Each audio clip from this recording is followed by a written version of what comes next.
There is a hidden history that's been deliberately obfuscated from the peoples of the world, and that's why we are on the trail of the Nephilim. The Genesis 6 narrative states that the Nephilim are on the earth in those days and also afterwards. If that's true, can we find evidence that corroborates this? I'm L.A. Marzulli. Join me as we go on the trail of the Nephilim.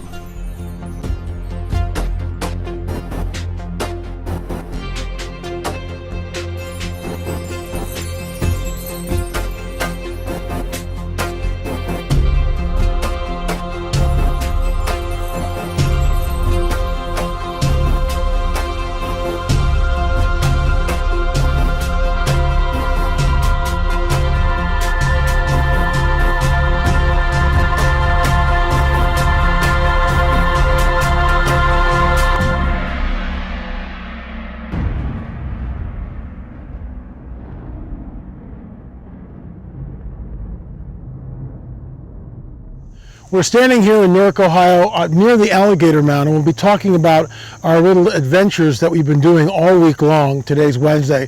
We started on the trail on Monday. We went to the Circle Mound and other places, which I won't mention. You'll have to wait till the DVD comes out. Shameless plug. But before we get into that, a word from our trusted sponsor. Folks, how about this? Noble Gold, one of the sponsors of our show, has just been picked by Consumer Affairs, the rating agency, as the overall #1 gold IRA company in the United States. How about them apples? Talk to the team today if you're thinking about precious metals. And if you're quick, they're giving away an incredible 1/10 of an ounce American Eagle gold-proof coin with every qualifying IRA or 401k rollover. Folks, you can't go wrong with Noble Gold. Call the team now, 877-646-5347. That's 876-646-5347. Or to find out more, please visit noblegoldinvestments.com. Once again, noblegoldinvestments.com. So Mondo, we're here at a high place. You can see it right behind us, folks. And it's amazing.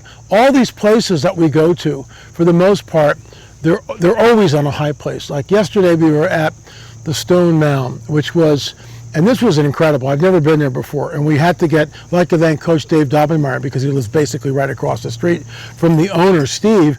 And Steve Trickle allowed us to go up on top of this stone mound. And apparently, depending on who you talk to, it was about 50 feet high. Might have been higher. Some people place it at 80 feet, all out of stone. There was a burial that was found there. There was also this very enigmatic artifact called the Newark Holy Stones. Mondo, when we were there, what were your thoughts as you were, because it's all in ruin and it's all completely overgrown. What were your thoughts? I mean, to me, it's pretty overwhelming in the sense of its size and scope, especially even like here, in the sense of the comparison of the outer boundaries. And there, you have, 15 or 16 outer mounds, which you didn't get to see. But this particular thing was, at its original, being only one of the few stone mounds, tremendous. I mean, this is a lot of work, a lot of effort. I mean, it was just awesome. Yeah, I mean, to think that a group of hunter-gatherers are going to get all these stones. Most of them are fairly small, but see, here's the deal. We don't know what it really looked like. We just got some artist impressions of it. So were these stones the stones that were sort of rejected? It was used to shore up and create what is now Buckeye Lake.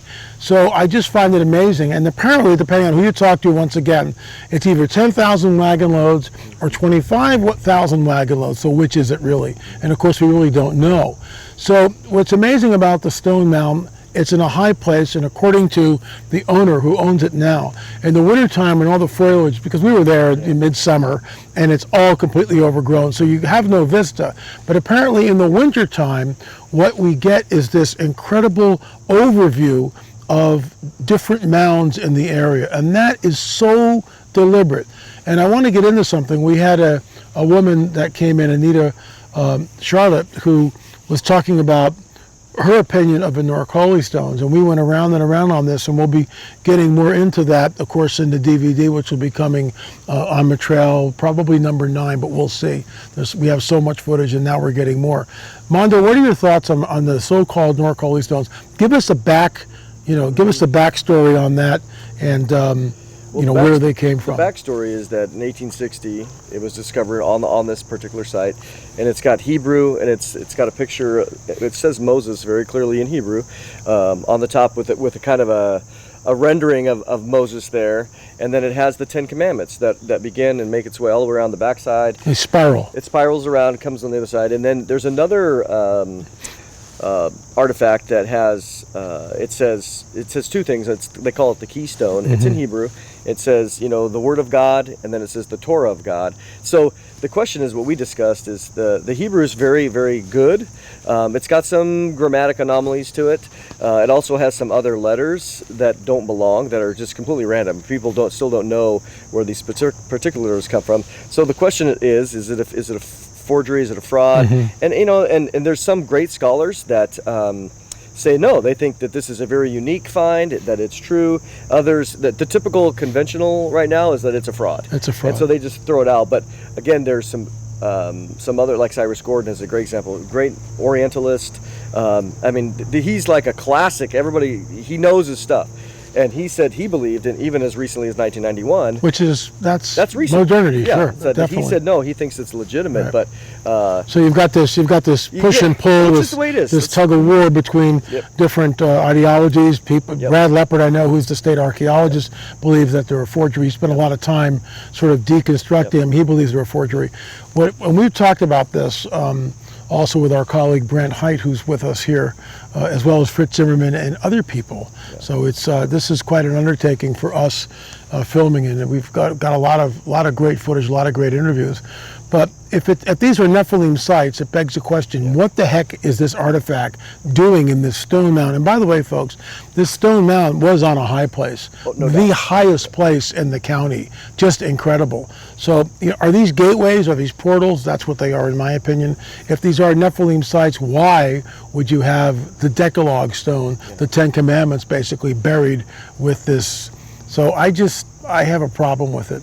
Your thoughts? Yeah, I mean, same thing. I mean, it's what we're seeing there is we're taking elevations, we're taking measurements, we're looking at other things, we're looking at the astronomy, other things like that. But from that particular site, I-70 just cuts right. I believe it's I-70. Anyway, Yeah, it's very close to it. It cuts right through the right at the center, and it just drops off where they put in the new highway. But from there, what Steve, the owner, was telling us was that you could see all these other high places. Right. And so we're pulling up the topography map, and we can see like these triangles that are being made, and it's pretty common. But you know, even this site here, you can tell that this is a high point, especially relative to everything around it. Everything around, right. And of course, the ancients did this, and modern-day archaeologists, with all due respect to these guys, tell us that the Hopewell built them, but they don't know who the Hopewell were. And we also had some very interesting information, which I will not divulge, regarding Ohio and First Nation people, which I just found. Doris was, whose First Nation was telling me about this morning, so that was amazing. But I want to ask you something. What was it like when you went into the Circle Mound and you saw the Great Circle Mound for the first time? What was your reaction? It's honestly, when you walk in, it's very cool. You look like there's these berms around you, but what I keep coming back to this is that when you walk in there, it's not overwhelming, in one sense, because you're like, okay, I see this. I wouldn't even really know that it was a circle. Right. I wouldn't realize this precision. Now, when you walk in, of course, there's the kind of the gates, but the real key, as even here, is when you get above. Right. And you come to the point where, again, when you're standing there, even like right now, we're looking at this, we're like, oh, it looks like a little bit here, nothing to see, really. But the moment you're in the air. The moment that you're in the air, boom, and the amount of precision, as we talked about with the moats and everything else, and the perfection of comparing that to even the Octagon Mound and the other ratios that we were discovering with the moon and the perigee and apogee and all these other astronomical things, you're like, this can really only be truly appreciated from the skies. I'll leave you with this. We'll leave you with this, folks. And by the way, Mondo, great to have you here. Mondo, of course, is the co-host at Prophecy Watchers, so we kind of stole him for a few days here. But there is a hidden history that's been deliberately obfuscated from the peoples of the world. And I'll close with this. Who is the Prince of the Power of the Air? And why is it always the serpent? And why is it that we can't appreciate any of these places unless we're high up in the air? And then all of a sudden, the Serpent Mound comes into view, the Circle Mound or the Octagon Mound. Thanks so much for watching. Remember, folks, there is a hidden history, and that's why we are on the trail of the Nephilim.